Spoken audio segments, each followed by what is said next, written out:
Here's a bit of leather which I've been working on for the last few nights. What's the idea of this thing? It's got holes in it too. It's bizarre.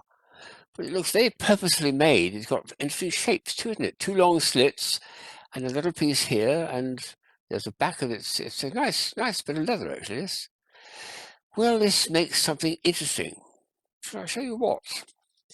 It needs to be done on the table so I can see what I'm doing myself, because I often forget this, how to do it. It requires a bit of folding. That folds across to there. That's easy enough. This folds up to here.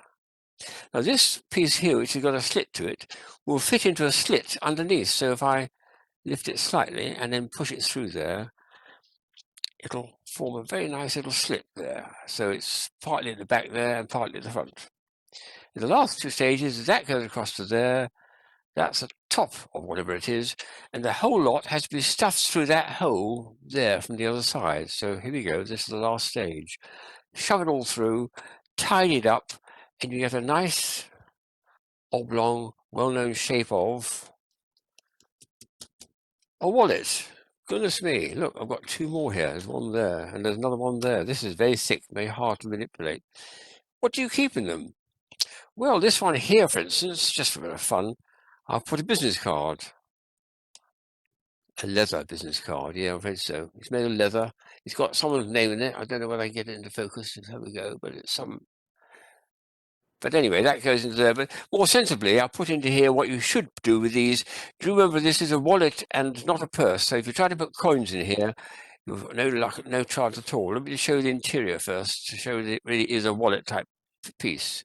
There we are, there's space there, which shows it, where you can put oblong things like folded banknotes and credit cards and so on, but no coins, they'll just fall through. So here's the one that I've got. It's got a nice little bit at the bottom which holds it nicely and tightly together, and I've stuffed it full with all sorts of things there. So I can take out oh, that's my AA card. This is a banknote, £20 banknote, because it fits in very nicely. They don't come out of the slot. And another banknote. Oh, and another card for oh, my driving license, that one there, and some more banknotes. So there's a lot of space there to put oblong fixed things, not coins, but banknotes, credit cards, wallets, and even business cards, especially the leather ones, whatever they are. And the whole thing makes this extraordinary item, which they call a Yamamoto Cartesian Wallet. And it hit the puzzle fraternity about 10, 15 years ago, and everyone went mad on it and started making them left, right, and center. So very odd looking thing, all starting off with that bizarre shape.